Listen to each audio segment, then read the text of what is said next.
One of the last things designers tend to add are logos and splash screens. Now the logo is this oval shaped image that will be displayed in links when you select the course. It doesn't actually have to have writing on because the name of the course will be underneath in links anyway, but I tend to put text on mine. And the splash screen is the full screen title of the course that you see while the course is actually loading in and rendering. Now this is the Anakina Beach logo I made. The actual green you can see marking out the logo is a template that I downloaded. I think I got it from Link's Corner, but I can't find it there now. And it's on a separate layer, so I can actually just turn it off. In fact, everything's on a different layer. It's the best way to work. That way you can move things around. So I've got my text on one layer, and I've got my background image on one layer.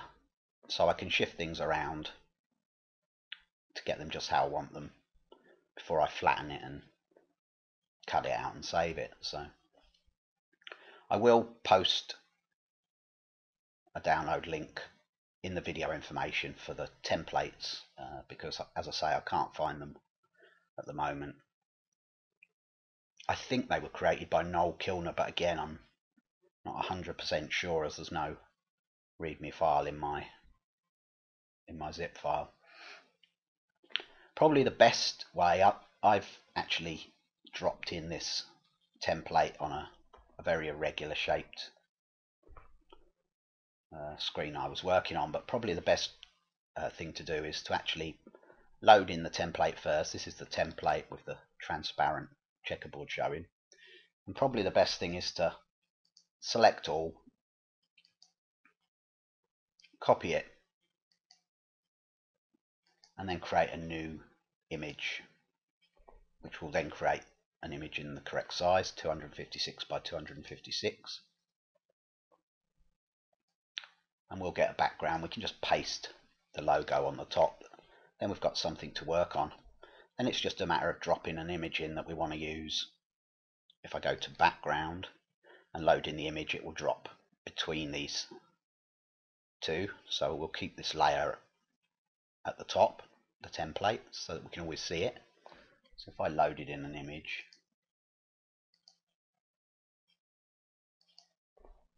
I'll just use this grass photo for now. I've got this grass photo, I'll just select it.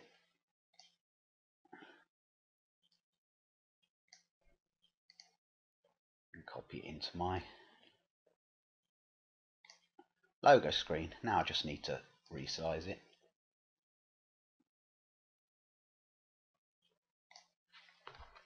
So I'll hold shift down, keep it in proportion, and I'll just drag it down to a size that I can use.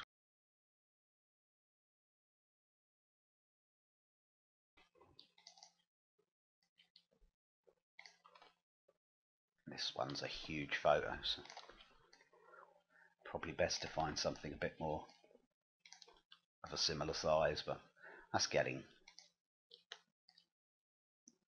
more to the correct size. And I just need it to cover the logo area, so if I drop it there, I can then put some text on.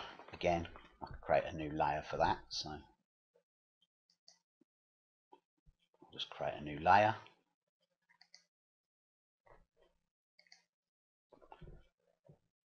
And using the text tool, I'll add some text in. So if I click there, let's call this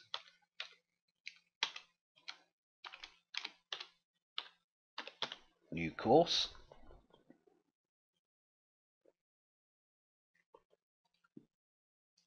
And I can select it, choose a colour for it, say something I can see a bit better, like yellow.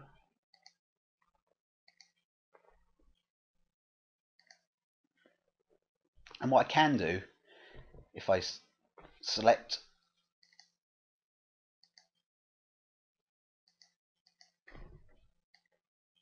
the text here, is click on different texts, and if I highlight the text and highlight it in the actual text box, I can then use the up down arrows and I can flick through all the different texts to see what the writing will look like in the different styles, which is a good way of deciding what I'm going to use. So I quite like that one, so it's Cooper Standard. And I can also, while it's highlighted, resize it. Or I could type in a number, or just highlight it and again use up down to get the size of the text I want. And what I usually do as well with my layer is I use the blend option. If you right click on your text, select blending options, you can add drop shadows and stroke, which can make it look a lot nicer. So a drop shadow will just make it much easier to read, or a stroke will add a different coloured line around the outside, and you can change the size. If you double click on it, you can change the size and the colour of this, so you can make it any colour and size you like. So I quite like it as it is, actually, just as black. But while it's on a separate layer, you can just move things around to get them exactly in the position you want.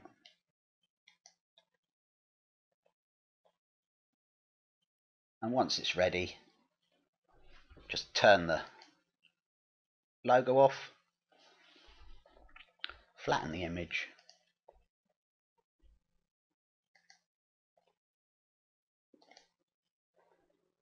and we can save it as a TGA 24-bit, and it will be ready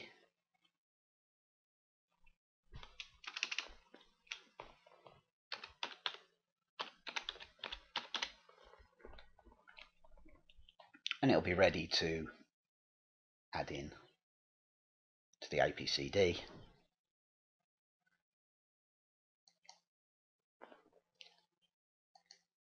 Okay, so if I go back into APCD, if we go to Edit, Course Properties, Custom Images, and where it says Add Logo, we just click Add,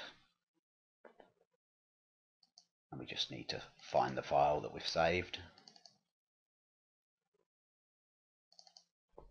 In this case, New Course. There we go. And open it, and it will now say Custom, and then we click OK, and when we save it, we'll find we've got the logo in the course. Splash screen's pretty much the same way of working.